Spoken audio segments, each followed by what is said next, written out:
না খুললে একজন অপরাধী সাজা পাবে না? তাকে শাস্তি দেবে না জগদ্ধাত্রী? তাকে বলবে না ক্রিমিনাল? কোর্টে দাঁড়িয়ে তুমি বলবে না জগদ্ধাত্রী? জগদ্ধাত্রী যখন কাছের মানুষই শত্রু।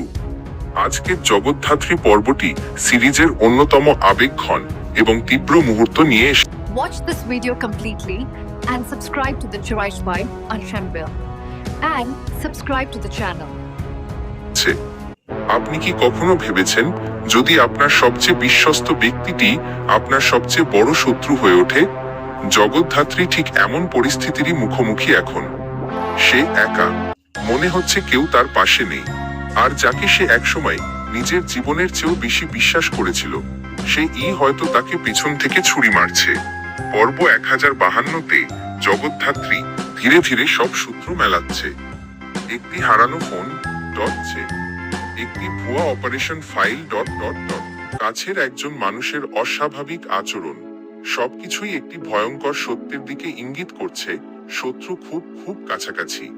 সে তার নিজের বাড়িতেও থাকতে পারে, অথবা তার নিজের দলের মধ্যেও। সে হয়তো সেই ব্যক্তির চোখের দিকেই তাকাচ্ছে যে তাকে প্রতিদিন বিশ্বাসঘাতকতা করে চলেছে। আর এই পর্বের সবচেয়ে শক্তিশালী মুহূর্তটি কোনটি? যখন জগদ্ধাত্রী বলে, আমি যাকে সবচেয়ে বেশি বিশ্বাস করি সে যদি আমাকে ফাঁসিয়ে দেয়, তাহলে আমি বাঁচব কি করে?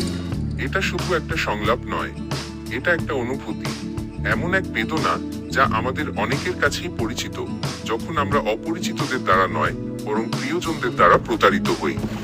এই পর্বে জগদ্ধাত্রী হয়তো সরাসরি কাউকে কনফ্রন্ট করবে, কেন তুমি আমার সাথে এমন করলে? অথবা হয়তো সে নীরব থাকবে, কিছুক্ষণের জন্য অদৃশ্য হয়ে যাবে, কারণ তার আসল যুদ্ধ বাইরে নয়, এটি তার হৃদয়ের গভীর।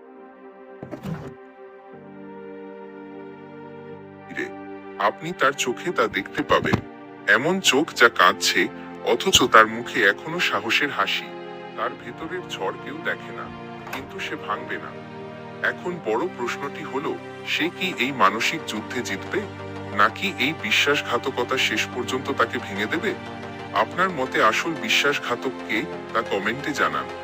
যদি আপনার এই ভিডিওটি ভালো লাগে তাহলে একটি লাইক দিন, বন্ধুদের সাথে শেয়ার করুন এবং এই ধরনের আরো আবেগপূর্ণ এবং গভীর বিশ্লেষণের জন্য হেল্প অনলাইন সাবস্ক্রাইব করতে ভুলবেন না।